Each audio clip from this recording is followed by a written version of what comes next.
Après avoir singé James Cameron pour son film Alita Battle Angel, Roberto Rodriguez revient et essaye de singer Christopher Nolan. Va-t-il y arriver? Pas vraiment.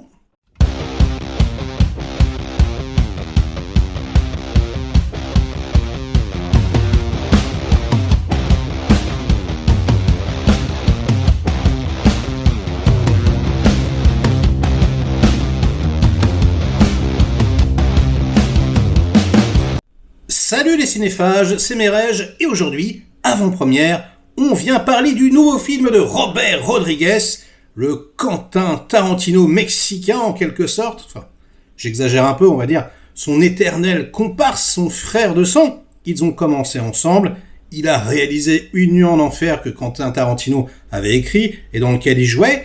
Et puis, de temps en temps, Robert Rodriguez, il commet des pépites atomiques. Voilà, déjà, il y a celle-ci. Il y a également Sin City, même si c'est co-réalisé, c'est assez grandiose. Et dernièrement, Alita Battle Angel était quand même relativement bien troussé. Alors, il avait déclaré en interview qu'il avait essayé de calquer le style de réalisation de James Cameron, et même s'il n'était pas arrivé à la cheville du patron, c'était quand même de très très bonne tenue.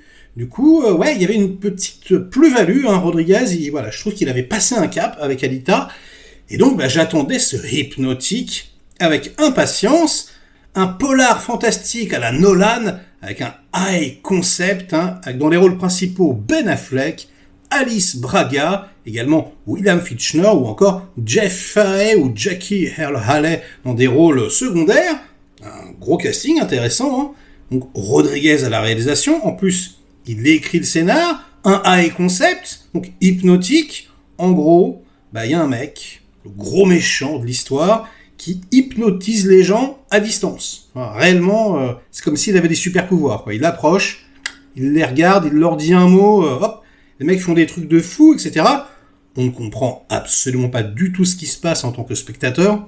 On se dit, non mais c'est n'importe quoi, c'est quoi, ils ont des super pouvoirs, et je crois que je vais être obligé, alors je ne vais pas spoiler, mais juste pour vous dire, pour apprécier le film, on est dans quelque chose de pas du tout, mais alors absolument pas du tout réaliste. Si vous vous attendez à des explications plus ou moins cohérentes, vous pouvez passer votre chemin. Là, on est clairement là pour le fun. On est clairement là pour exploiter une pseudo-bonne idée, j'ai envie de vous dire. Alors, je dis Nolan, parce que oui, l'hypnose, ça fait quelque part penser aux rêves, aux strates de rêve qu'il pouvait y avoir dans Inception. Sauf que Rodriguez n'est pas Nolan. Et le film est plutôt bien réalisé. Moi, ça me fait plaisir. J'aime plutôt bien Ben Affleck, même si je considère pas du tout que ce soit un bon comédien. Je le trouve même assez moyen en général. Mais il y a quelque part, dans ses choix de carrière, une petite saveur vidéoclub qui n'existe plus aujourd'hui.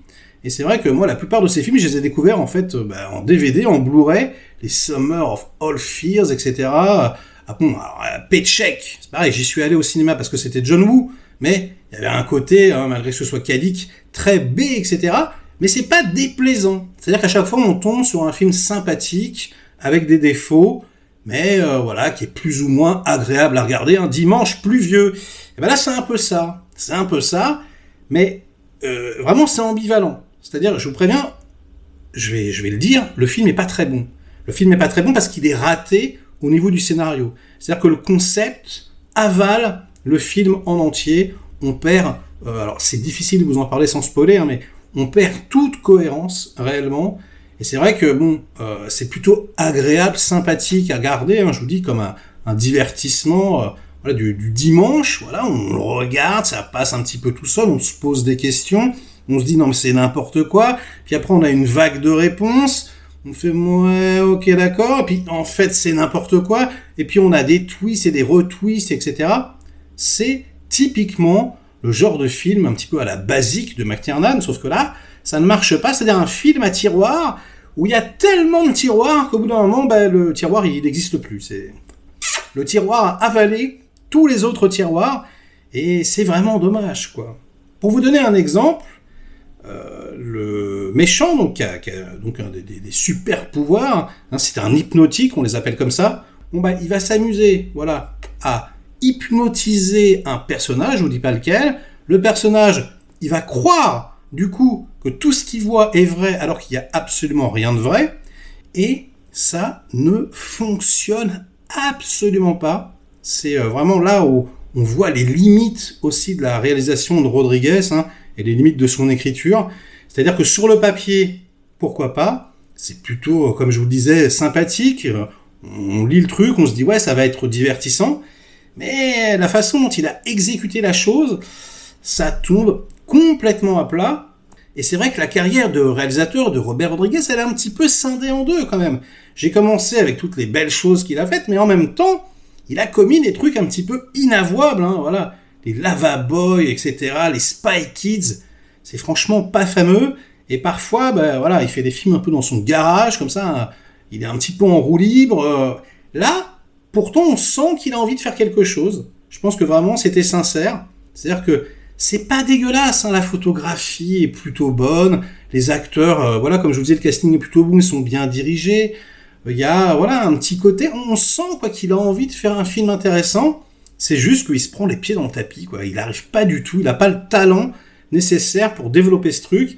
Et du coup, ça reste un tout petit film, quoi, un soufflet qui dégonfle petit à petit, voilà, tout qui se rabougrit.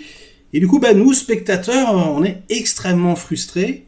C'est vrai que moi, j'en attendais quand même pas mal. En plus, là, Ben Affleck, il est en forme, il revient aux affaires. Il sort son film R, donc en tant que réalisateur, il revient en tant que comédien dans 2-3 trucs plus ou moins sympathiques, etc. Donc bon, voilà, on l'attendait au tournant.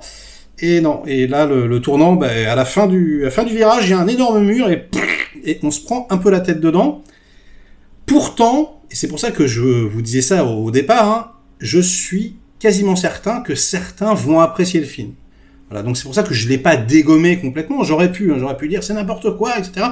Mais je pense vraiment que ça dépend de votre suspension d'incrédulité. Ça dépend d'où vous allez placer le curseur. Et à mon avis, certains vont apprécier. Certains vont le voir, vont me dire « Ouais, mais attends, Merech, c'est cool, sympathique, etc.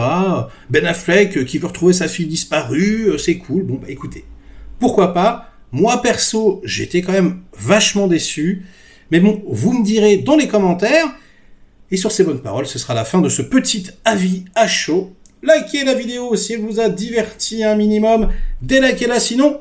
Inondez-moi de commentaires comme d'habitude pour faire marcher le petit robot YouTube. Et nous, on se retrouve très vite pour de prochaines aventures. Ciao!